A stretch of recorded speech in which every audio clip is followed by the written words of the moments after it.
സൂര്യനോ? ഉമ്മയായിരുന്നു. ശരിയാണ്, ആ ഉമ്മ സൂര്യശോഭയോടെ എത്ര പ്രായമായാലും ഉമ്മ ഒരു തണലാണ്, സ്നേഹക്കാവാണ് ഉമ്മ, സഹനക്കടലാണ്. അതുകൊണ്ട് ഞാൻ സാന്ദർഭികമായി പറയുകയാണ്, ആ ഉമ്മയോടുള്ള സ്നേഹത്തിന്റെ ഭാഗമായി ഉമ്മയുടെ ഗർഭപാത്രത്തിലൂടെ ഉണ്ടായ എല്ലാ ബന്ധങ്ങളെയും നമ്മൾ വിലമതിക്കുന്നവരാകണം. അത് നമ്മുടെ മേൽ നിർബന്ധമാണ്.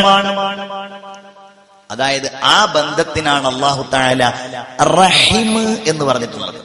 ഗർഭപാത്രത്തിന് അറബിയിൽ റഹീം എന്നാ പറയാ, കുടുംബ ബന്ധത്തിനും അല്ലാഹു റഹീം എന്നാ പറഞ്ഞിട്ടുള്ളത്. അർഹാം, സിലത്തുർ റഹീം എന്ന് പറയും, കുടുംബ ബന്ധം ചേർക്കുക എന്നുള്ളത്. മനസ്സിലായില്ല? ഏതാ കുടുംബ ബന്ധം? ജ്യേഷ്ഠനോടുള്ള ബന്ധം, അനുജനുമായിട്ട്. ഈ വിഷയത്തിൽ ഏറ്റവും കൂടുതൽ വേദനിക്ക ഉമ്മയായിരിക്കും. എന്തേ? അനുജൻ ഗൾഫിൽ പോയി, ജ്യേഷ്ഠനാണെങ്കിൽ കാര്യമായിട്ട് സൗകര്യമൊന്നുമില്ല, അവൻ ചെറിയൊരു കട നടത്തുന്നുണ്ട്, അല്ലെങ്കിൽ അവൻ ഓട്ടോ ഓടിച്ച് നടക്കുകയാണ്. അനുജൻ ഗൾഫിലൊക്കെ പോയി, എന്നിട്ട് വലിയ വകുപ്പൊക്കെ ഉണ്ടായി, അവൻ വലിയ വീടൊക്കെ വെച്ചു, കല്യാണമൊക്കെ കഴിച്ചു. ജ്യേഷ്ഠനെ വീട്ടിലേക്ക് വരുത്താൻ പോലും ഒരു മടി, എന്തെങ്കിലും അങ്ങോട്ടും ഇങ്ങോട്ടും പറഞ്ഞ് പിന്നെ അവരകല്ല. അവരകന്നു കഴിഞ്ഞിട്ടുണ്ടെങ്കിൽ പിന്നെ അത് അടുപ്പിക്കാൻ ഭയങ്കര പാടായിരിക്കും. എത്ര അടുപ്പുണ്ടോ ആ അടുപ്പത്തിനനുസരിച്ചാണ് അകൽച്ചയുടെ അകലം കൂടുക എന്നുള്ളതാണ്. ബസ്സിൽ തല്ലുകൂടി രണ്ടുപേര്, ഒരു പ്രശ്നമല്ല. അത് കഴിഞ്ഞിട്ട് ഓൻ അവന്റെ പാട്ടേക്കും പോയി, അവൻ കാസർഗോട്ടേക്കും പോയി, നമ്മൾ ഇങ്ങോട്ട് കാഞ്ഞങ്ങാട്ടേക്കും പോയി. കാരണം നമ്മൾ വലിയ അടുപ്പില്ല. ആ കാണുന്ന സമയത്ത് വെറുതെ തല്ലുകൂടാതെ പോന്നാൽ, ഇടി കൂടാതെ പോയാൽ മോശമല്ല എന്നുള്ള നിലക്ക് ചെറുതായിട്ടൊരു ഇടി കൂടി, അത്ര ഉണ്ടാവുള്ളൂ. അതൊരു അകൽച്ച എന്നതിനെ പറ്റി പറയാൻ പറ്റില്ല. എന്നാ ബന്ധമുള്ളവരങ്ങനെയല്ല. ആ അകൽച്ച എന്ന് പറഞ്ഞ അതൊരു ഭയങ്കര അകൽച്ചയായിരിക്കും. അല്ലാഹു കാക്കട്ടെ. ബറക്കത്ത് അങ്ങോട്ട് പോകും, വേറൊന്നുമില്ല, സമാധാനം അങ്ങോട്ട് പോകും. അപ്പൊ നമ്മളുടെയൊക്കെ നാട്ടിലുണ്ടാവുമല്ലോ പഴയ ആളുകള്, നാട്ടിലുണ്ടാവും ഒരു മൂത്ത കാരണവരുണ്ടാവും. ഈ കാരണവരുടെ പ്രത്യേകത എന്തായിരിക്കും? ആ കാരണവരായിരിക്കും വീട്ടിലെല്ലാ കാര്യങ്ങളും നടന്നത്. മൂത്ത ജ്യേഷ്ഠൻ ഒരു പിതൃതുല്യമായ ഒരു സ്ഥാനം ഒരുക്ക് നൽകും. എന്താ കാര്യം? നമ്മൾ ഗൾഫിലൊക്കെ പോയ അങ്ങനത്തെ ആളുകൾ ഉണ്ടാവും. ഗൾഫിൽ എത്ര കൊല്ലായി? 30 കൊല്ലായി. എന്നിട്ട് വീടുണ്ടാക്കിയോ? വീടുണ്ടാക്കിയിട്ടില്ല, ഞാൻ തറവാട്ടിൽ തന്നെ താമസിക്കണത്. എന്നിട്ട് നിങ്ങൾ എന്താ ചെയ്തത്? ഞാൻ 3 പെങ്ങന്മാരെ കെട്ടിച്ച കഥ പറയും മൂപ്പര്. എന്നിട്ട് പറയും, അനുജനെ ഞാൻ പഠിപ്പിച്ചു, അവൻ എഞ്ചിനീയറൊക്കെ ആയി, ഇപ്പം ഗൾഫിൽ വന്നിട്ട് നമുക്ക് 1 ലക്ഷം രൂപ ശമ്പളം എന്നൊക്കെ പറയും. അതിന് കൂടാൻ സാധ്യത ഉണ്ടെന്നൊക്കെ അഭിമാനത്തോടു കൂടെ പറയും. ഇയാളാണെങ്കിലോ, ഇയാള് 10-30 കൊല്ലം ഗൾഫിൽ അധ്വാനിച്ചിട്ടും ഇയാൾക്കൊരു വീടും ആയിട്ടില്ല, ഇയാളുടെ മക്കളോട്ട് പഠനം കഴിഞ്ഞിട്ടില്ല, ഒന്നിലേക്ക് എത്തിയിട്ടില്ല. പക്ഷെ ഇയാൾക്ക് യാതൊരു പ്രശ്നം ഉണ്ടാവില്ല. ദുന്യാവിലാണ് പ്രശ്നം ഉണ്ടാവില്ല. പ്രശ്നം ഉണ്ടാവും എപ്പോന്നറിയോ? ഇത് ഇയാളൊരു കടപ്പാടായി പറയുമ്പോ അവിടെ പേടി. ഓ ഞാൻ അവൻ എങ്ങനെയൊക്കെ നോക്കിയിട്ട് അവൻക്കൊന്നും ചെയ്തില്ലല്ലോ, എന്നിട്ടാണ് അടി തുടങ്ങുക. അപ്പോഴാണ് ഉമ്മ കണ്ണീരൊഴുക്കുക. പടച്ചോനെ, എങ്ങനെയൊക്കെ നടക്കുന്നുണ്ടോ എന്ന് എനിക്കറിയില്ല നമ്മുടെ നാടുകളിലൊന്നും. അള്ളാഹു നമ്മുടെ കൂട്ടുകാരെ കാത്തുരക്ഷിക്കട്ടെ. വലിയ ബേജാറാണ്. കുടുംബ ബന്ധം വിച്ഛേദിക്കുക എന്ന് പറഞ്ഞാൽ അതിന്റെ വേദന ജീവിച്ചാലും മരിച്ചാലും അനുഭവിക്കും. കാരണം ഒരു ഗർഭപാത്രത്തിൽ കിടന്നവരല്ലേ. ഹദീസ് ഇങ്ങനെയാണ്, ഇന്നല്ലാഹ ഖലഖൽ ഖൽഖ, അല്ലാഹു എല്ലാ സൃഷ്ടികളെയും പടച്ചു, ഹത്താ ഇദാ ഫറഗ മിൻഹും, അങ്ങനെ അതിൽ നിന്ന് അല്ലാഹു തആല വിരമിച്ചപ്പോൾ ഖാമത്തിർ റഹിമു, കുടുംബ ബന്ധം എഴുന്നേറ്റ് നിന്നു. എന്നിട്ട് ആ കുടുംബബന്ധം അള്ളാഹിനോട് പറഞ്ഞു, അല്ലാഹുവേ, ഞാൻ നിന്നോട് മുറിക്കുന്നതിനെ തൊട്ട് കാവല് തേടാൻ. കേട്ടോളൂ, ജ്യേഷ്ഠനോട് മിണ്ടാത്തവരുണ്ടെങ്കിൽ, അനുജനോട് പിണങ്ങിയവരുണ്ടെങ്കിൽ, നിങ്ങൾ കേവലമുള്ള പിണക്കമല്ല, നിങ്ങൾ വേദനിപ്പിച്ചത് നിങ്ങളുടെ ഉമ്മയാണ്, നിങ്ങൾ വേദനിപ്പിച്ചത് നിങ്ങളുടെ ബാപ്പയാണെന്ന് കരുതിയിട്ട് ഈ ഹദീസ് കേട്ടോളൂ. അല്ലാഹു പറഞ്ഞു, അല്ലയോ കുടുംബ ബന്ധമേ, നിനക്ക് തൃപ്തിയല്ലയോ?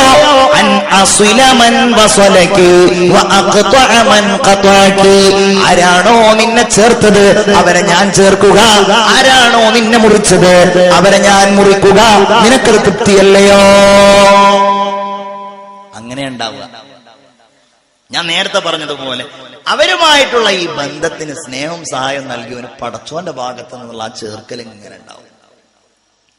അങ്ങനെ വിചാരിക്കും, ഓ ഞാനതെല്ലാം കൂടെ എടുത്തു വെച്ചിട്ട് കുറച്ച് ഭൂമി വാങ്ങിയിട്ടുണ്ടെങ്കിൽ എനിക്കത് ലാഭമായിരുന്നല്ലോ. അങ്ങനെ ഉണ്ടാവില്ല.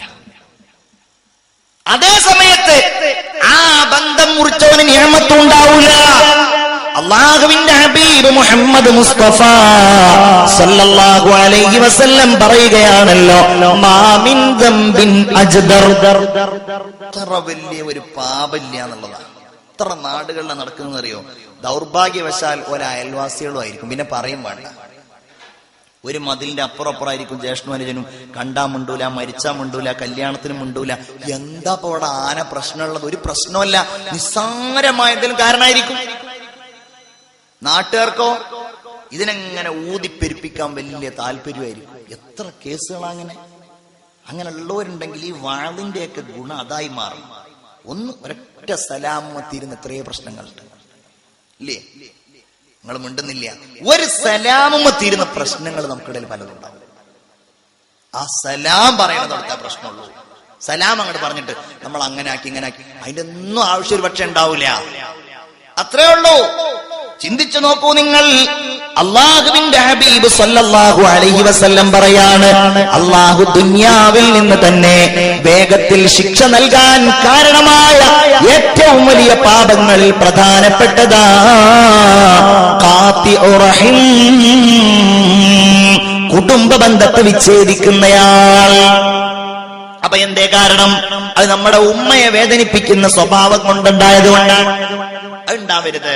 ഇന്ന് ഖിയാമത്ത് നാളിന്റെ അടയാളം വിദ്യാഭ്യാസമുള്ളവരിൽ നിന്നും പണമുള്ളവരിൽ നിന്നും നമ്മൾ കണ്ടുകൊണ്ടിരിക്കുകയാണ്. പക്ഷെ ഞാൻ കണ്ടിട്ടുണ്ടോ, ഉമ്മയെ വല്ലാതെ സ്നേഹിക്കുന്ന ഒരുപാട് മക്കളെ കാണുമ്പോൾ ഞാൻ അത്ഭുതപ്പെട്ടിട്ടുണ്ട്. ഞാൻ കണ്ടിട്ടുണ്ട് അങ്ങനെ. എന്തുമ്മയോട് ചോദിച്ചു ചെയ്യാം, എല്ലാം ഉമ്മാന്റെ പൊരുത്തം അല്ലേ? ഇന്ന് ഭാര്യ പറയാണ്, നിങ്ങളുടെ ആ തള്ളയുടെ കൂടെ നിൽക്കാൻ വയ്യ, അത് കാരണത്താൽ വാടക വീട്, അത് കാരണത്താൽ വേറെ വീട്. ബർക്കത്തുണ്ടാവില്ല. അത് പറഞ്ഞ് മനസ്സിലാക്കാൻ കഴിയണം. ഇന്നല്ലെങ്കിൽ നാളെ നിങ്ങളുടെ മക്കൾ വലുതായി നിങ്ങളോടങ്ങനെ പറയുമ്പോഴുള്ള മാനസികാവസ്ഥ, വാർദ്ധക്യം എന്ന് പറയുന്ന ഒരു മാനസികാവസ്ഥ കൂടിയാണ്. ومن نعمره ننكسه في الخلق أفلا يعقلون. അല്ലാഹു പ്രായം നൽകി കഴിഞ്ഞാൽ പിന്നെ കീഴ്മേൽ മറിക്കൂന്നാണ്. ചെറുപ്പക്കാരാ, എന്റെ പ്രിയപ്പെട്ട സഹോദരി, നമ്മളൊക്കെ യുവാക്കളാണ്, പരിചയ സമ്പന്നത കുറവാണ്. നിങ്ങളുടെ ഉമ്മായുടെ, നിങ്ങളുടെ അമ്മായി ഉമ്മയുടെ ആ തലമുടി നരച്ച ആ നിറം മാറിയ അവസ്ഥയുണ്ടല്ലോ, അതവരുടെ പരിചയ സമ്പന്നതയുടെ നിറമാണ്. അവരുടെ ശരീരത്തിലുള്ള ചുളിവുകൾ കാലമേൽപ്പിച്ച ചുളിവുകളാണ്. നമ്മൾ അവരുടെ വർത്തമാനം കേൾക്കുമ്പോ ഒരുപക്ഷേ ഇവർക്ക് ആധുനിക കാലഘട്ടത്തിന്റെ ചുവരെഴുത്തുകൾ വായിക്കാൻ കഴിയില്ലേ എന്ന് കരുതി അവരെ നമ്മൾ അവമതിക്കരുത്. വലിയ ബേജാറാണ്. ഞാനൊരു ചെറുപ്പക്കാരന്റെ ഓട്ടോയിൽ കയറി എന്റെ നാട്ടിലുള്ള. അപ്പൊ ആ ഓട്ടോക്ക് അയാൾ പേരിട്ടിരിക്കുന്നത് മക്യാമ എന്നാണ്. സാധാരണ ഓട്ടോക്ക് ജന്നത്തുൽ ഫിർദൗസ് എന്നും തൗഫീഖ് എന്നും അങ്ങനെയുള്ള ഓരോ പേരുടെ അല്ലെങ്കിൽ മക്കളുടെ പേരൊക്കെ ഇടുമ്പോ ഇയാള് പേരിട്ടിരിക്കുകയാണ് മക്യാമ. ഞാൻ ചോദിച്ചു, അല്ല ഇതെന്താ ഇങ്ങനെ ഒരു പേര്? അയാളിനോട് പറഞ്ഞു, അതിന്റെ ഉമ്മായുടെ പേരാണ്. സംഭവം എന്താ? എന്റെ ഉമ്മ എന്റെ ചെറുപ്പത്തിൽ വിട പറഞ്ഞു പോയിട്ടുണ്ട്. ഉമ്മ, ആ ഉമ്മയാണ് എനിക്ക് ഒരുപാട് സ്നേഹം നൽകിയത്, കാരുണ്യം നൽകിയത്. ആ ഉമ്മ എന്റെ വാപ്പ എന്നോട് വിട പറഞ്ഞു പോയതിനു ശേഷം ആ ഉമ്മ അയാളെ നോക്കാൻ വേണ്ടി സഹിച്ച കഷ്ടപ്പാടുകൾ കണ്ണീരോടെ അയാൾ എന്നോട് പറഞ്ഞു. ഒരാളുടെ ഫോൺ ഞാൻ ഇങ്ങനെ നോക്കിയപ്പോ അതിൽ സ്ക്രീൻ സേവർ ആയിട്ടുണ്ട് ഒരു വൃദ്ധ. ഇനിയിപ്പോ നാളെ എല്ലാവരും ഉമ്മാന്റെ ഫോട്ടോ എടുത്ത് സ്ക്രീൻ സേവർ ആക്കണം എന്നല്ല, അന്വേഷിച്ചപ്പോൾ അയാളുടെ ഉമ്മയാണ്. ഉമ്മയോടുള്ളൊരു സ്നേഹം അത് പ്രകടിപ്പിക്കണം. അത് പ്രകടിപ്പിക്കുന്നുണ്ട് എന്ന് ഉമ്മാക്ക് തോന്നുകയും വേണം. എന്താ നിങ്ങൾ പകരം നൽകുക അല്ലേ? ആ തണലിന്റെ വിലയറിയണമെങ്കിൽ ഉമ്മ നഷ്ടപ്പെടണം. അല്ലാഹു ദീർഘായുസ് കൊടുക്കട്ടെ. ആമീൻ പറയൂ. അല്ലാഹു ദീർഘായുസ് കൊടുക്കട്ടെ. കാരുണ്യക്കടലായ നബി മുഹമ്മദ് മുസ്തഫ സല്ലല്ലാഹു അലൈഹി വസല്ലം അതിന്റെ വേദന അറിഞ്ഞ ആളായിരുന്നു. അബവാഇന്റെ തീരത്ത് ആമിന ബീവി 6 വയസ്സായ കുഞ്ഞുമോനെ ഉമ്മു ഐമന്റെ കയ്യിലേൽപ്പിച്ച് വിട പറയുമ്പോൾ എത്ര സങ്കടപ്പെട്ടിട്ടുണ്ടാകും. അതുകൊണ്ടാണല്ലോ ഒരിക്കൽ മദീനയുടെ തെരുവിലൂടെ നടന്നു പോവുകയാണ് റസൂലുള്ളാഹി തങ്ങൾ. ഒരു കണ്ടു. ഏതാനും ഒരു കബറെന്ന് തോന്നിക്കുന്ന ഒരു ഭാഗത്തുകൂടെ അവിടുന്ന് നടന്നു. സ്വഹാബികൾ പറയാണ്, നബിയുടെ പിന്നാലെ ഞങ്ങളും ചെന്നു. അങ്ങനെ റസൂലുള്ള കരഞ്ഞു. ബക്കൈന, അത് കണ്ടപ്പോ ഞങ്ങളും കരഞ്ഞു. നബി ഞങ്ങളോട് ചോദിച്ചു, സ്വഹാബ നിങ്ങൾ എന്തിനാണ് കരഞ്ഞു പോയത്? അവിടുന്ന് പറഞ്ഞു, യാ ഹബീബല്ലാഹ് ബക്കൈത ഫബക്കൈനാ. നബിയെ നിങ്ങൾ കരഞ്ഞു, അത് കണ്ടപ്പോ ഞങ്ങളും കരഞ്ഞു. നിങ്ങൾ എന്തിനു കരഞ്ഞു? അവിടുന്ന് പറഞ്ഞു, ഹാദാ ഖബ്റു ഉമ്മി ആമിന. ഹബീബായ റസൂലുള്ളാഹിക്ക് ഏകദേശം 6 വയസ്സാകുന്നത് വരെ മാത്രം അവിടുത്തെ സ്നേഹം നൽകാൻ കഴിഞ്ഞ എന്റെ പ്രിയപ്പെട്ട ഉമ്മാന്റെ ഖബറാണിത്. അതുകൊണ്ടാണ് ഞാൻ കരഞ്ഞു പോയത്. എന്ന് നബി മുഹമ്മദ് മുസ്തഫ. സ്വലാത്ത് ചൊല്ലൂ മുഹമ്മദ് മുസ്തഫ. തണലറിയണം. ഉമ്മല്ലെങ്കിൽ അതറിയും, പാപ്പില്ലെങ്കിൽ അതറിയും, ആ സങ്കടം അറിയും. ചിന്തിച്ചു നോക്കൂ നിങ്ങൾ, ഉമ്മല്ലെങ്കിൽ എന്താണ് ആ കുഞ്ഞുങ്ങളുടെ അവസ്ഥയായിട്ടുണ്ടാവുക? അതുകൊണ്ടാണ് എന്നാലും നമ്മളൊക്കെ എത്ര വലുതായാലും നമ്മളുടെ നമ്മളൊക്കെ നമ്മുടെ ഉമ്മാക്ക് ചെറിയ കുട്ടികളാണ്. ആ സ്നേഹത്തിന് എന്ത് പകരം നൽകും? പ്രത്യേകിച്ച് വിദേശത്ത് പോകുമ്പോ നിങ്ങൾ കേൾക്കാറില്ലേ, ഉമ്മ എന്താ ചോദിക്കുക, നീ എപ്പോഴാ വരുന്നത്? അല്ലേ? ഉമ്മയുടെ ചോദ്യതാണ്, നീ എപ്പോഴാ വരുന്നത്? നിന്റെ അയൽവാസി പോകുമ്പോ, നിന്റെ റൂംമേറ്റ് പോകുമ്പോ നിനക്ക് വേണ്ടിയിട്ട് പത്തിരി ഉണ്ടാക്കി കൊടുക്കുന്ന ഉമ്മയുടെ സ്നേഹമുണ്ടല്ലോ. എനിക്ക് തോന്നാറുണ്ട് മലയാളത്തിൽ ഉമ്മയെ കുറിച്ച് ഏറ്റവും കൂടുതൽ എഴുതിയ ആള് വൈക്കം മുഹമ്മദ് ബഷീർ ആയിരിക്കും. വൈക്കം മുഹമ്മദ് ബഷീറിന്റെ പാത്തുമ്മയുടെ ആട് പരീക്ഷയ്ക്ക് എഴുതി വിജയിച്ചോരെ ഞാൻ ചോദിക്കണില്ല, പരീക്ഷ എഴുതിയവരെന്ന് കൈപ്പൊക്കിക്കേ. പാത്തുമ്മയുടെ ആട് പരീക്ഷ എഴുതിയവരെന്ന് കൈപ്പൊക്കിക്കേ. ഒരാളെ പാത്തുമ്മയുടെ ആട് പരീക്ഷയ്ക്ക് എഴുതിയിട്ടുള്ളൂ, 2 ആളായി. ഉണ്ട്, ഇഷ്ടം പോലെ ആൾക്കാരുണ്ട്, എന്നാലും കുറവാട്ടോ. ഒക്കെ ഇംഗ്ലീഷ് മീഡിയം തോന്നുന്നുണ്ടല്ലേ? അതോ 10 എത്തല് ജൈനമ്പന്നെ വിസ വന്ന് പോകലാണോ? അള്ളാഹു സലാമത്താക്കുമാറാവട്ടെ. പാത്തുമ്മയുടെ ആട് ഇപ്പൊ ഉണ്ടോ? ഇപ്പൊ 10ലുണ്ടോ? അത് മക്കളെ 10ാം ക്ലാസ്സിലുള്ള ഉണ്ടോ? ഇപ്പൊ 10ലുണ്ടോ? അത് ഇല്ല, ഇപ്പൊ 10ലില്ല. പാത്തുമ്മയുടെ ആടിലാണ് ഉമ്മയെ കുറിച്ച് രസകരമായിട്ട് ബഷീർ എഴുതിയിട്ടുള്ളത്. ബഷീർ ഇങ്ങനെ എഴുതുന്നുണ്ട്. ഒരിക്കൽ ബഷീർ ഇങ്ങനെ ഒരിക്കൽ വീട്ടിലിങ്ങനെ ഇരിക്കുന്ന സമയത്ത് ഉമ്മ ഇങ്ങനെ വന്നു, മോനെ ഒരു 5 രൂപ വേണം. അപ്പൊ ബഷീർ വേഗം 5 രൂപ എടുത്തു കൊടുത്തു. ഉമ്മ കരഞ്ഞു. അപ്പൊ ബഷീർ കരുതി 5 രൂപ ഞാൻ കൊടുത്തതിന്റെ സന്തോഷം കൊണ്ട് കരയാണ്. ഉമ്മ എന്തിനാ കരയുന്നത്? എടാ നിന്നോട് എനിക്ക് 10 രൂപ ചോദിക്കാൻ പറ്റിയില്ലല്ലോ, അത് ചോദിച്ചാൽ നീ എനിക്ക് അത് തരുമായിരുന്നല്ലോ എന്ന് പറഞ്ഞിട്ട് ഉമ്മ കരഞ്ഞു എന്നാണ് ബഷീർ പറയുന്നത്. പക്ഷേ ആ ഉമ്മയുടെ സ്നേഹം ബഷീർ ഇങ്ങനെ പറയുമ്പോ നമ്മുടെ കണ്ണ് നിറഞ്ഞു പോകും. ബഷീറിന്റെ ഒരു പുസ്തകമാണ് ഓർമ്മക്കുറിപ്പ്. അതിലാദ്യത്തെ കഥ അമ്മ. ബഷീർ കഥാകാരനാണല്ലോ. ഉമ്മയെ കുറിച്ച് എഴുതിയിരിക്കുകയാണ്. അപ്പൊ അദ്ദേഹം നാട്ടിൽ നിന്ന് വൈക്കത്ത് നിന്ന് ഓരോ ലേഖനങ്ങളും മറ്റുമൊക്കെ എഴുതി ഉപ്പു സത്യാഗ്രഹത്തിലൊക്കെ പങ്കെടുത്ത് ഇങ്ങനെ കിറ്റ് ഇന്ത്യയിലൊക്കെ പങ്കെടുത്തിട്ട് ഇങ്ങനെ പോവാണ്. പോയിട്ട് അയാളെ പുറത്ത് കണ്ടിട്ടുണ്ടെങ്കിൽ പോലീസുകാർ പിടിക്കും എന്നുള്ളത് കൊണ്ട് മൂപ്പര് ഹിമാലയത്തിലും വേറെ ഓരോ നാടുകളിലൊക്കെ ഇങ്ങനെ കറങ്ങി നടക്കുകയാണ്. അതിനിടയിൽ അതിന്റെ ആദ്യത്തെ വരി ഇങ്ങനെയാണ്: ദൂരെ ഏതോ ദേശത്ത് കഴിയുന്ന മകന് അമ്മ എഴുതുകയാണ്, മകനെ ഞങ്ങൾക്ക് നിന്നെ ഒന്ന് കാണണം. അക്ഷരവടിവില്ല, വ്യാകരണമില്ല, എന്നാലും മകൻ കാണാനുള്ള അമ്മയുടെ മോഹം ആ വരികളിൽ ഉണ്ടായിരുന്നു. അങ്ങനെ അവസാനം ബഷീർ തീരുമാനിക്കുകയാണ് എങ്ങനെയെങ്കിലും ഉമ്മയെ പോയിട്ടൊന്ന് കാണണം. ആരും കാണാതെ രാത്രി 3 മണിക്ക് ബഷീർ വൈക്കത്തെത്തി. അവിടെ നിന്ന് 7 നാഴിക അപ്പുറത്തുള്ള തലയോല പറമ്പിലേക്ക് ബഷീർ നടന്നു. അങ്ങനെ നടന്ന് ബഷീർ തലയോല പറമ്പിലെത്തി. ഇരുട്ടാണ്. അങ്ങനെ എത്തി, വീടിന്റെ പറമ്പിലെത്തി. വീടിന്റെ അടുക്കളയുടെ ഭാഗത്തേക്ക് പോയപ്പോ വാതിൽ പഴുതിലൂടെ ബഷീർ കാണുകയാണ്, വിളക്കും കത്തിച്ചു വെച്ച് ചോറും വിളമ്പി വെച്ച് ഉമ്മ കാത്തിരിക്കുന്നു. ബഷീർ വാതിലിൽ മുട്ടി. ഉമ്മ വാതിൽ തുറന്നു. വെള്ളം കൊടുത്തു പറഞ്ഞു, മോനെ കൈ കഴുക്. മകൻ കൈ കഴുകി. ചോറിങ്ങനെ കഴിക്കുമ്പോ ഉമ്മയോട് ബഷീർ ചോദിച്ചു, ഉമ്മ ഞാൻ ഇന്ന് വരുമെന്ന് എങ്ങനെയാ നിങ്ങൾ അറിഞ്ഞത്?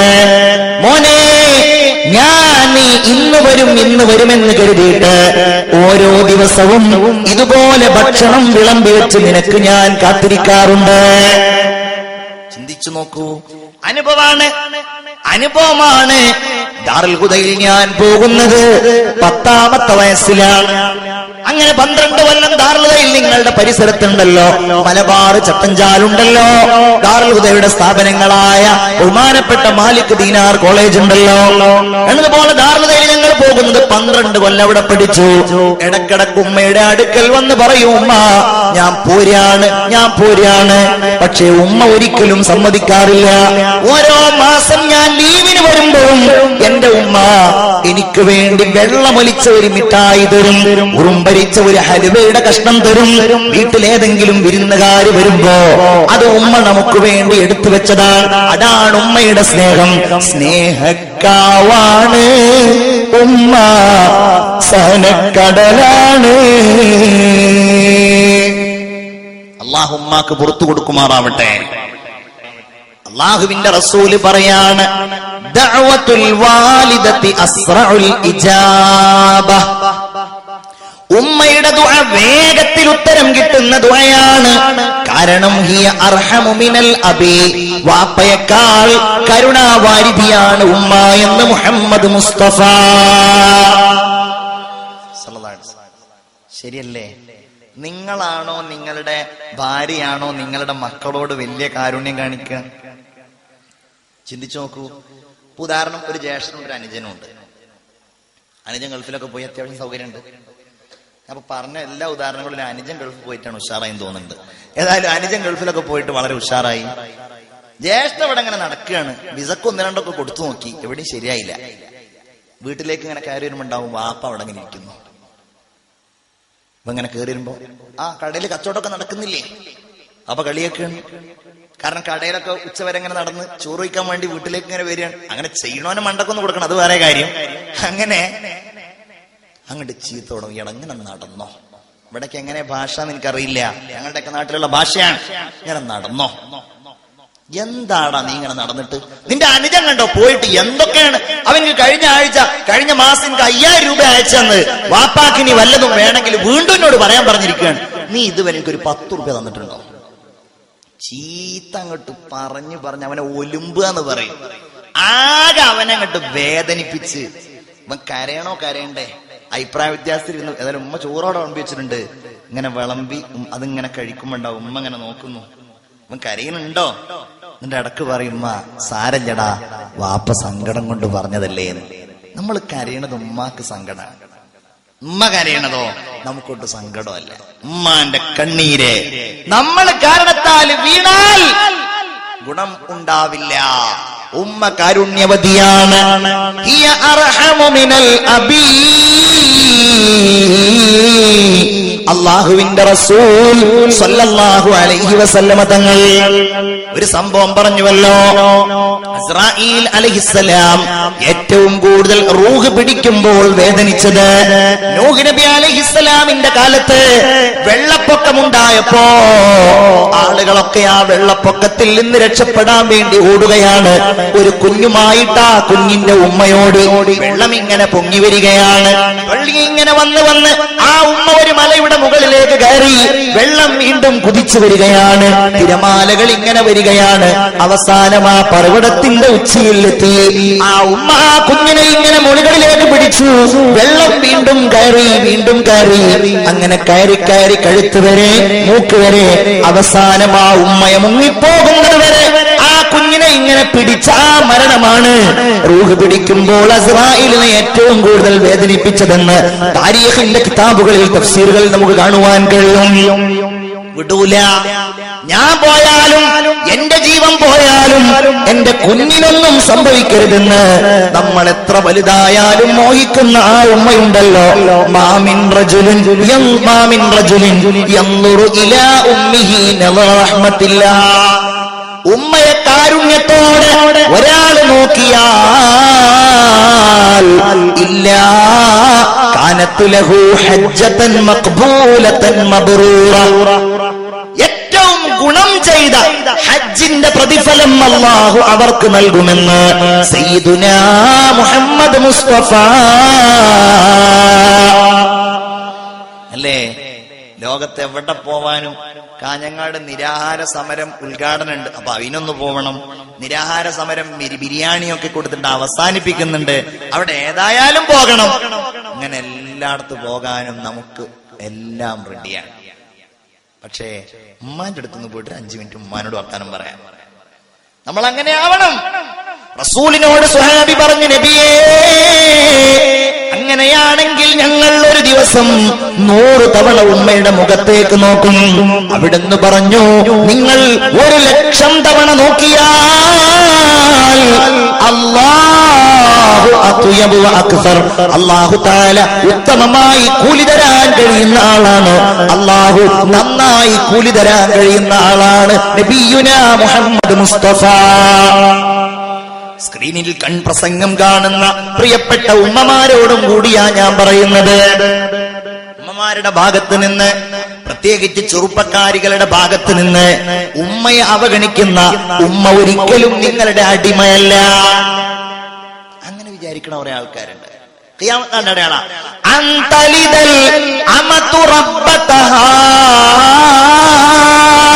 അടിമ യജമാനന്, അടിമ സ്ത്രീ യജമാനനെ പ്രസവിക്കുക. ഉമ്മയെ കേവലം അടിമയെ പോലെ കാണാൻ. ഭാര്യയുടെ ഉമ്മയും കാണാൻ പാടില്ല, അവനവന്റെ ഉമ്മയും കാണാൻ പാടില്ല. ഉമ്മാർക്കൊരു സ്വഭാവമുണ്ട്, മരുമക്കളെ വലിയ ഇഷ്ടപ്പെടുന്ന ഉമ്മമാരുണ്ടാവും. അമ്മായിമ്മയായിരിക്കും ഭയങ്കര സ്നേഹാവൂലേ. ഇവിടെ നിന്ന് അങ്ങനല്ലേ? അല്ലെ, ഇവിടെ ഞങ്ങളുടെയൊക്കെ നാട്ടില് കല്യാണം കഴിഞ്ഞാൽ ആദ്യത്തെ ആ സൽക്കാരത്തിന് അമ്മായിമ്മ കൊടുക്കുന്ന ഒരു സ്നേഹോപഹാരമുണ്ട്. ഇവിടെ അതുണ്ടോന്ന് എനിക്കറിയില്ല. ഞങ്ങളുടെ നാട്ടിലുണ്ട്. കോഴിമുട്ടയാണ് കൊടുക്കുന്നത്, നല്ല പുഴുങ്ങിയ കോഴിമുട്ട. ഇവിടെ ഉണ്ടോ? ഇവിടെ ഇല്ലേ? പടച്ചോ, ഞങ്ങളുടെ നാട്ടിൽ കൊണ്ടുകൊണ്ടിരുന്ന തോന്നണത്. യാ അല്ലാഹ്, ഞങ്ങളുടെ നാട്ടിൽ ചെറുപ്പക്കാരൻ കല്യാണം കഴിച്ചു. അങ്ങനെ അമ്മായിമ്മയുടെ ആദ്യത്തെ ഉപഹാരം 3 കോഴിമുട്ടയാണ്. ഇവന്റെ ജീവിതത്തിൽ ആദ്യമായിട്ടാണ് ഇങ്ങനെ പുഴുങ്ങിയ 3 കോഴിമുട്ട കിട്ടുന്നത്. ഇവൻ ഇതിപ്പോ 3 ഒന്നിച്ച് തിന്നണ്ടേ? ഭയങ്കര ഡൗട്ടിന്റെ ഇടയിൽ ഇവൻ ഇങ്ങനെ ഇരിക്കണ സമയത്താണ് ഇവന്റെ ഒരു മഹാവികൃതിയായ ഒരു അളിയൻകുട്ടിനെ എന്ന് പറഞ്ഞു വണ്ടിയൊക്കെ വിട്ടിട്ട് അവൻ ഇങ്ങനെ വന്നിട്ട് മെല്ലെ അതിൽ നിന്ന് 1 മുട്ട. യാ അല്ലാഹ്, 1 പോയി, ബാക്കി 2 ഏതായാലും കഴിക്കണം. ഇവൻ അതങ്ങനെ ആലോചിക്കാൻ വേണ്ടിയിട്ട് ഇങ്ങനെ ഇരിക്കുമ്പോൾ ഹോർലിക്സ് ആണ്, ഹോർലിക്സിന്റെ ഒരു മുറുക്കൊക്കെ കുടിച്ചിട്ട് ഭയങ്കര സെറ്റപ്പിൽ ഇരിക്കുകയാണ്. ആദ്യത്തെ പുതിയാപ്പിളായിട്ട് ചെല്ലുമ്പോൾ ഒരു ഭയങ്കര സെറ്റപ്പ് ആയിരിക്കുമല്ലോ, പിന്നെ അല്ലേ നാണൊക്കെ പോവാറുള്ളത്. ഏതായാലും ഇവൻ ഇങ്ങനെ കറങ്ങി തിരിഞ്ഞിങ്ങനെ ഇരിക്കുമ്പോഴാണ് ഇവൻ ഗിയറൊക്കെ മാറ്റിയിട്ട് അളിയൻകുട്ടി വന്നിട്ട് അടുത്ത കോഴിമുട്ടയും. പടച്ചോനെ, 2 പോയി, ഇനി 1 ഉള്ളൂ. ഇത് ഏതായാലും കഴിക്കാൻ വേണ്ടി റെഡി ആയിരിക്കണ സമയത്താണ് ഇവൻ മറ്റൊന്ന് വായിൽ വെച്ചിട്ട് അളിയൻകുട്ടി 3ാമത്തെ എടുക്കുമ്പോ ഒരൊറ്റ പിടുത്താണ്, വെക്കവിടെ എന്ന് പറഞ്ഞു. അപ്പോഴാണ് അമ്മായിമ്മ വലിയൊരു കോപ്പയിൽ ഹോർലിക്സ്, അത് സാരല്ല, 2 ഏതായാലും നീ തിന്നില്ലേ, ആ 1 ഏതായാലും അവന് കൊടുത്തോളൂ എന്ന് പറഞ്ഞു. ഇവനാണെങ്കിൽ അമ്മായിമ്മയുടെ അടുക്കൽ 2 കോഴിമുട്ട തന്നയാളും. യാ അല്ലാഹ്, ആകെ പെട്ടതായിട്ടാണ് കഥ. അങ്ങനെ സ്നേഹത്തോടെ നമ്മെ പാലും തേനും കോഴിമുട്ടയൊക്കെ തരുന്ന അമ്മായിയുമ്മണ്ടല്ലോ, ഒരിക്കലും നമ്മുടെ അടിമയല്ല. എന്റെ പ്രിയപ്പെട്ട സഹോദരിമാരെ, നിങ്ങളുടെ അടിമയല്ല. എന്റെ പ്രിയപ്പെട്ട ചെറുപ്പക്കാരെ, നിങ്ങളുടെ ഉമ്മ നിങ്ങളുടെ ഭാര്യയുടെയും അടിമയല്ല. അങ്ങനെയാണെന്ന അഭിപ്രായമില്ല. പക്ഷെ അവരുടെ പ്രസവ കാലഘട്ടത്തിൽ പലപ്പോഴും നിർബന്ധമായി അടിച്ചേൽപ്പിക്കുന്ന, അവരെ വേദനിപ്പിക്കുന്ന സമീപനം നമ്മൾ സ്വീകരിക്കുമ്പോ അതൊക്കെ ശരിയാണോ എന്ന് നമ്മൾ ഗൗരവത്തോടെ ചിന്തിക്കണം. നമുക്ക് ഉപയോഗിക്കാനും അത് കഴിഞ്ഞാൽ വലിച്ചെറിയുവാനുമുള്ള ഒന്നല്ല നമ്മുടെ ഉമ്മ. അവർ നമ്മുടെ എത്രയോ മുകളിലാണ്. പകരം നൽകാൻ കഴിയാത്ത, പകരം നിർത്താൻ കഴിയാത്ത ഏറ്റവും വലിയ സമ്പത്താ ഉമ്മയാണ്. മാതാവിന്റെ കാലടി കീഴിലാണ് സ്വർഗമെന്നല്ലേ അല്ലാഹുവിന്റെ ഹബീബ് സല്ലല്ലാഹു അലൈഹി വസല്ലമ തങ്ങളോട് ഒരു ചെറുപ്പക്കാരൻ വന്നുകൊണ്ട് പറഞ്ഞു, നബിയേ, ഞാൻ എന്റെ വീട്ടിലേക്ക് ചെല്ലുമ്പോ എന്റെ ഉമ്മ എന്നെ വേദനിപ്പിക്കുകയാണ്, എന്നെ ചീത്ത പറയാണ്. ഞാൻ എന്ത് ചെയ്യണം നബിയേ? ഞാൻ എന്റെ ഉമ്മാക്കെല്ലാം കൊടുക്കുന്നുണ്ട്. അവിടുന്ന് പറഞ്ഞു, മോനെ, ആ ഉമ്മയോടുള്ള കടപ്പാട് നീ വീട്ടിക്കോ. എന്നിട്ട് പറഞ്ഞു, നിന്റെ ശരീരത്തിന്റെ ഒരു കഷ്ണം ആ ഉമ്മ മുറിച്ചെടുത്താലും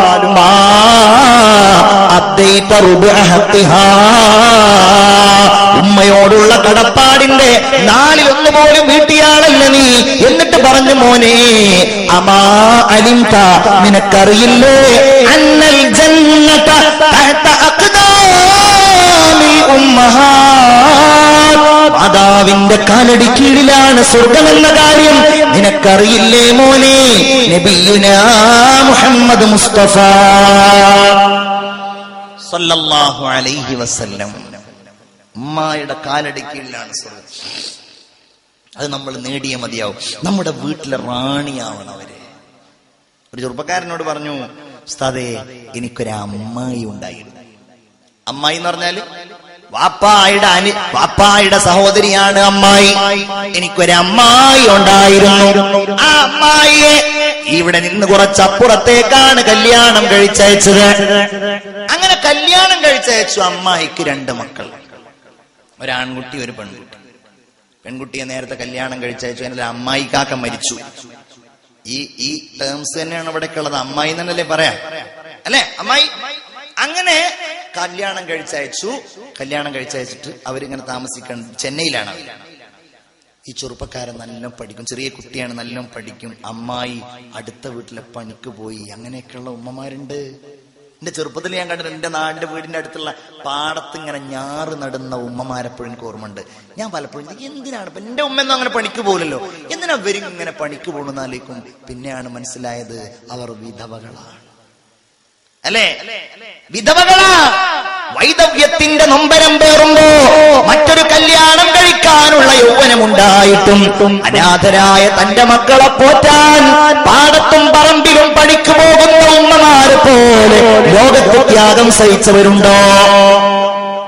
അങ്ങനെയൊക്കെ ഉള്ളവര് ചിലപ്പോ അങ്ങോട്ട് ഭയങ്കരമായിട്ട് അള്ളാഹു അമ്മാരുടെ ഞാൻ അങ്ങനെ ആലോചിക്കാറുണ്ട്. ചില കുട്ടികൾ ചെറുപ്പത്തില് വലിയ കഷ്ടപ്പാടും അധ്വാനമൊക്കെ ആയിട്ടുണ്ടെങ്കിലും അവർക്ക് അള്ളാഹു വലിയ ദുആണ്. ഉമ്മയുടെ ദുആല്ലേ? വയനാട് ഭയങ്കര സമ്പന്നരായ ഒരു വിഭാഗമുണ്ട്, വലിയ മലഞ്ചരക്ക് വ്യാപാരികൾ. പാണക്കാട് സയ്യിദ് മുഹമ്മദ് അലി ശിഹാബ് തങ്ങൾ, അള്ളാഹു അവിടുത്തെ ഖബർ വിശാലാക്കി കൊടുക്കട്ടെ. ആ മഹാൻ അവിടെ ഒരു മദ്രസന്റെ ഉദ്ഘാടനത്തിന് വേണ്ടി വന്നു. അങ്ങനെ വന്ന് ബഹുമാനപ്പെട്ട ഒരു ആളുകളോട് കൂടെ ഇങ്ങനെ തിരിച്ചു പോവാണ്. അപ്പൊ തങ്ങളെ കാണാൻ വേണ്ടിയിട്ട് അന്ന് ഈ മതിൽ കെട്ടുകളും മറ്റൊന്നുമില്ല, വെയിലി അരികിൽ ഇങ്ങനെ സ്ത്രീകളൊക്കെ ഇങ്ങനെ കാത്തിരിക്കുകയാണ് തങ്ങളെ കാണാൻ വേണ്ടിയിട്ട്. അങ്ങനെ കാത്തിരിക്കുമ്പോ തങ്ങൾ ഇങ്ങനെ പോണ സമയത്ത് ഒരു സ്ത്രീ വിളിച്ചു പറഞ്ഞു, തങ്ങൾ പാപ്പാ ഞങ്ങൾക്കൊക്കെ ദ്വാരക്കണം കേട്ടോ എന്ന് വിളിച്ചു പറഞ്ഞു. അങ്ങനെ വിളിച്ചു പറഞ്ഞ് അപ്പോ വിളിച്ചു പറഞ്ഞിട്ട് തങ്ങൾ പാപ്പ തിരിഞ്ഞു നോക്കി. ആരപ്പ ഇങ്ങനെ വിളിച്ചു പറഞ്ഞു? അടുത്തവരോട് ചോദിച്ചു പറഞ്ഞു, ആ സ്ത്രീയുടെ ഭർത്താവ് ഇപ്പൊ അടുത്ത് മരിച്ചിട്ടുള്ളൂ എന്നാണ്. എന്നാ അവിടെ നിന്ന് പോയി ദ്വാരക്കാന്ന് പറഞ്ഞിട്ട് ആ വീട്ടിൽ കയറി ദ്വാരന്നു. പട്ടിണി പാവങ്ങൾ, 5-6 ആൺകുട്ടികള്, ചെറിയൊരു പെൺകുട്ടിയൊക്കെ ഉള്ള ഒരു അങ്ങനെയുള്ളൊരു ചെറിയ കുടുംബം. ആ സ്ത്രീ പറയാണ്, തങ്ങൾ അന്ന് വന്ന് ദ്വാരുന്നു, അതിനുശേഷം ഞാമത്തുകൾ മക്കളൊക്കെ വലുതായി, ഇന്ന് വയനാട്ടെ വലിയ മലഞ്ചരക്ക് വ്യാപാരികളാണ്. തങ്ങളുടെ ദുആ മാത്രല്ല, ആ ഉമ്മാന്റെ ഒരു ആഗ്രഹമാണ്. അതാണ്. എത്രയോ കാര്യങ്ങൾ എനിക്ക് പറയാനുണ്ട്, സമയമില്ല. ചിന്തിച്ചു നോക്കുക. ഉമ്മയെ സ്നേഹിക്കാൻ, ഉമ്മയെ ബഹുമാനിക്കാൻ എന്റെ പ്രിയപ്പെട്ടവരെ ഒരു കാര്യം കൂടെ പറയട്ടെ. അള്ളാഹുവിന്റെ ഹബീബ് സല്ലല്ലാഹു അലൈഹി വസല്ലം പറഞ്ഞു, ഈ വിഷയമൊന്നും പൂർത്തീകരിച്ച് പറയാൻ സമയം നിങ്ങളെ സംഘാടകരോട് കോപിക്കരുത്. എന്നോട് സംഘാടകര് നാളെ നേരം എടുത്തിട്ട് പോയാൽ മതി എന്ന് പറഞ്ഞിട്ട്, പക്ഷെ ഞാൻ വെസ്റ്റ് കോസ്റ്റിന് പോകണം എന്ന് പറഞ്ഞിട്ടാണ് എന്റെ സുഹൃത്ത് റിയാസ് റഹ്മാനി ഈ പരിപാടിക്ക് എന്നെ ബുക്ക് ചെയ്ത സമയത്ത് തന്നെ ഞാൻ അങ്ങനെ ഒരു കണ്ടീഷൻ ഞാൻ വെച്ചിരുന്നു, എനിക്ക് വെസ്റ്റ് കോസ്റ്റിന് പോകണം. അതുകൊണ്ടാണ് ഞാൻ ഇവിടെ പരിപാടി വെസ്റ്റ് കോസ്റ്റിന് പോകണം. എനിക്ക് ആ വെസ്റ്റ് കോസ്റ്റിനോടുള്ള സ്നേഹം കൊണ്ടല്ല, നമ്മുടെ ഒരു ജോലി ചെയ്യുന്ന ആളൊരു മൈഷത്ത്, അപ്പൊ അതിന്റെ ഭാഗമായിട്ടുള്ള അതിനോടുള്ള ഒരു ഉത്തരവാദിത്തത്തിന്റെ ഭാഗമായിട്ടാണ്. അള്ളാഹുവിലൊക്കെ ഖൈർ നൽകുമാറാകട്ടെ. ആമീൻ യാ റബ്ബൽ ആലമീൻ. നമ്മളിങ്ങനെ വഴലൊക്കെ പറയുന്നതിന്റെ ഇടയിൽ നമ്മളൊരു ജോലി, വാളിന്റെ മുമ്പേ ഉള്ള ഒരു ജോലിയാണ് നമ്മൾ ചെയ്യേണ്ട. ഒരു ചെറിയ സ്ഥാപനം മറ്റൊക്കെ ആയിട്ട് ഇങ്ങനെ പോകുന്ന ഒരാളാണ്. അപ്പൊ അതിനൊരു കോട്ടം വരിക, അവിടെ നമ്മളുടെ ഒരു അസാന്നിധ്യം ഉണ്ടാവുക എന്നുള്ളത് വലിയ ബുദ്ധിമുട്ടായതുകൊണ്ട് ഞാൻ എവിടെ വാഴതിന് പോയാലും ഇൻഷാ അല്ലാഹ് അത് കഴിഞ്ഞാൽ അവിടെ ഞാൻ എത്താറുണ്ട്. ഒരു 1-2 മണിക്കൂറെങ്കിലും കോളേജിൽ ഒന്ന് ചുറ്റിക്കറങ്ങി അവിടെ ഒന്ന് നോക്കുന്ന ഒരു സ്ഥിതി ഉണ്ട്. അതുകൊണ്ട് മാത്രമാണ് സിദ്ദീഖിനെയോ അതല്ലെങ്കിൽ വേറെ ആരെങ്കിലുമോ നിങ്ങൾ ഒരിക്കലും അയാൾ നേരത്തെ നിർത്തി പോയി എന്ന് പറഞ്ഞ് നിങ്ങൾ വേദനിപ്പിക്കരുത് എന്ന് ഞാൻ വളരെ വിനയത്തോടുകൂടെ നിങ്ങളോട് ആവശ്യപ്പെടാണ്. 1-2 കാര്യങ്ങളും കൂടെ പറയാണ്.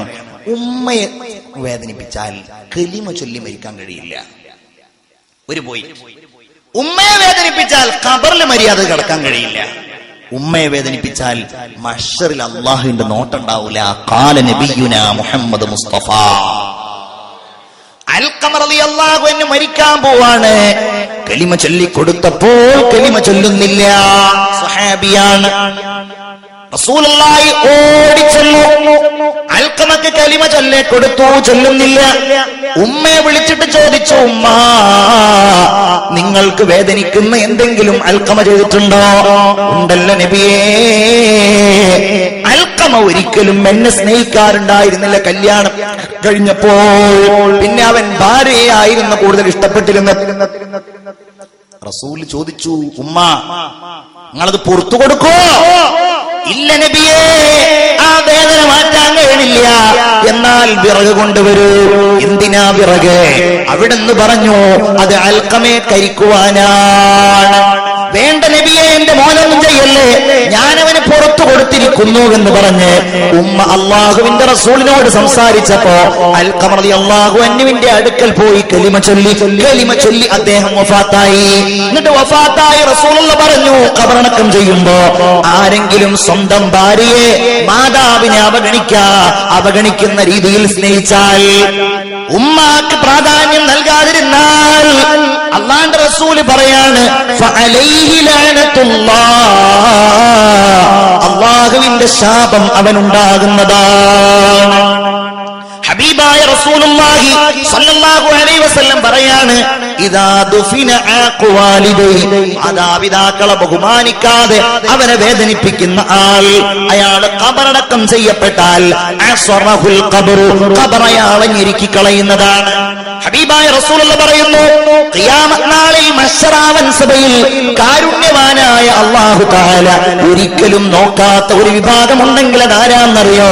വൽ ആഖുലി വാലിദൈ, മാതാവിനെയും പിതാവിനെയും നിസ്സാരമാക്കുന്നയാളാണ്, അവരെ അവഗണിക്കുന്ന ആളാണ്. അള്ളാഹു കാത്തുരക്ഷിക്കട്ടെ. നമ്മൾ അവരെ സ്നേഹിക്കുക, അവരുടെ ആഗ്രഹങ്ങൾ പൂവണിയിച്ചു കൊടുക്കുക. അവര് പറയുന്നു, എടാ എനിക്ക് വേദനിക്കുന്നുണ്ട്, ആ വേദനയ്ക്ക് നമ്മൾ പരിഹാരം തേടുക. ആ സ്നേഹത്തിന് നമ്മൾ സ്നേഹത്തോടെ ചികിത്സിക്കുക. അത് സാരില്ല എന്ന് പറയല്ല. അവര് പറയാണ്, എനിക്കൊന്ന് ഹജ്ജിന് പോകണം, എനിക്കൊന്ന് ഉംറക്ക് പോകണം. അതിന് നമ്മൾ ആഗ്രഹിക്കുക, നമ്മൾ അതിനു വേണ്ടി അധ്വാനിക്കുക. അവരെ വേദനിപ്പിക്കല്ല ചെയ്യേണ്ടത്. അവരെ സ്നേഹിക്കുക, അവരെ സ്നേഹത്തോടെ കൈകാര്യം ചെയ്യുക. ആ സ്നേഹത്തിലായി അവരുടെ പൊരുത്തം കിട്ടിക്കഴിഞ്ഞാലോ അതിനേക്കാൾ അപ്പുറം മറ്റെന്താണ്? എല്ലാ പുരോഗതിയുടെയും കാരണം അവരുടെ പൊരുത്താണ്, അവരുടെ ദുആയാണ്. ഞാൻ അവസാനിപ്പിക്കുന്നു, സമയമില്ലാത്തതിനാൽ ഞാൻ അവസാനിപ്പിക്കുകയാണ്. എന്റെ പ്രിയപ്പെട്ട മുഅ്മിനീങ്ങളെ, അതുകൊണ്ട് നിങ്ങൾ ഉമ്മയെ വേദനിപ്പിക്കാതിരിക്കുക, ഉപ്പയെ വേദനിപ്പിക്കാതിരിക്കുക. തന്നെയല്ല, അവര് മരിച്ചു കഴിഞ്ഞാലോ അവർക്ക് വേണ്ടി സ്വതക്ക ചെയ്യാം. ജീവിച്ചിരിക്കുമ്പോൾ സ്വതക്ക ചെയ്യാം, മരിച്ചുപോയാലും സ്വതക്ക ചെയ്യാം. മരിച്ചു പോയിട്ടുണ്ടെങ്കിൽ ഈ പള്ളികളൊക്കെ പലതും അങ്ങനെ ഉണ്ടായതാണ്, ഉമ്മാന്റെ പേരിലുള്ളതാണ്. ഈ പരിസരങ്ങളിലുള്ള ഖബറിൽ കിടക്കുന്ന ആ ഉമ്മമാരും വാപ്പമാരും, അല്ലാഹ് എന്റെ മകൻ എനിക്ക് വേണ്ടി ഒന്ന് സ്വതക്ക ചെയ്തെങ്കിൽ എന്ന് ദുആ ചെയ്യുന്ന, എന്ന് ചിന്തിക്കുന്ന അവസ്ഥയിലാണ്. ഈ സമയത്ത് ആ ഉമ്മയോടുള്ള സ്നേഹം പ്രകടിപ്പിക്കാൻ നിങ്ങൾക്ക് സാധ്യമായാൽ അല്ലാഹു അത് സ്വീകരിക്കുമാറാവട്ടെ, അല്ലാഹു അത് കബൂലാക്കുമാറാവട്ടെ. എല്ലാവരും ആമീൻ പറയും. പടച്ചോനെ, എന്തെങ്കിലും അപാകതകൾ അവരോടുള്ള ബന്ധത്തിൽ വന്നിട്ടുണ്ടെങ്കിൽ നീ പുറത്തു തരണേ അല്ലാഹ്, നീ പുറത്തു തരണേ അല്ലാഹ്, നീ ഞങ്ങൾക്ക് മഗ്ഫിറത്ത് നൽകണേ അല്ലാഹ്. ആമീൻ യാ റബ്ബൽ ആലമീൻ.